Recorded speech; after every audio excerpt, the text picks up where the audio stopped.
ថៃរងភាពអាម៉ាស់គេឈ្មោះស្អុយរលួយពេញពិភពលោកករណីស្ត្រីអូតេសថៃរត់ពន្ធគ្រឿងញៀនចូលអូស្ត្រាលី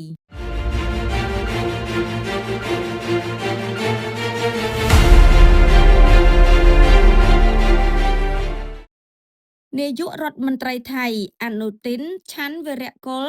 កំពុងឈួលចុងច្រមុះក្តៅស្លឹកត្រចៀកជាមួយនឹងភាពអាម៉ាស់ខ្លាំងចំពោះករណីនារីដែលជាជនជាតិខ្លួនត្រូវបានប៉ូលីសអូស្ត្រាលីចាប់ខ្លួនពាក់ព័ន្ធការរត់ពន្ធគ្រឿងញៀន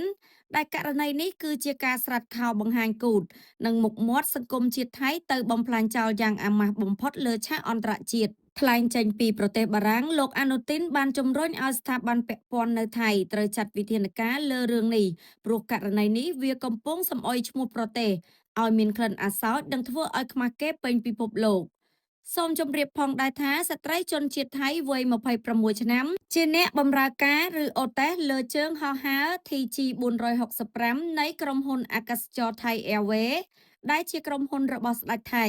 ត្រូវបានចាប់ខ្លួននៅឯអាកាសយានដ្ឋានអន្តរជាតិមែលប៊នប្រទេសអូស្ត្រាលីកាលពីចុងសប្តាហ៍ទី4នៃខែមិថុនាកន្លងមកនេះក្រុមហ៊ុន Maka សាងសង់ TSE ផ្ដល់សេវាប្រឹក្សាយោបល់និងការសាងសង់សំណង់គ្រប់ប្រភេទប្រកបដោយវិជ្ជាជីវៈនិងការទទួលខុសត្រូវខ្ពស់ជាសកលទំនាក់ទំនង Telegram លេខ015 299 697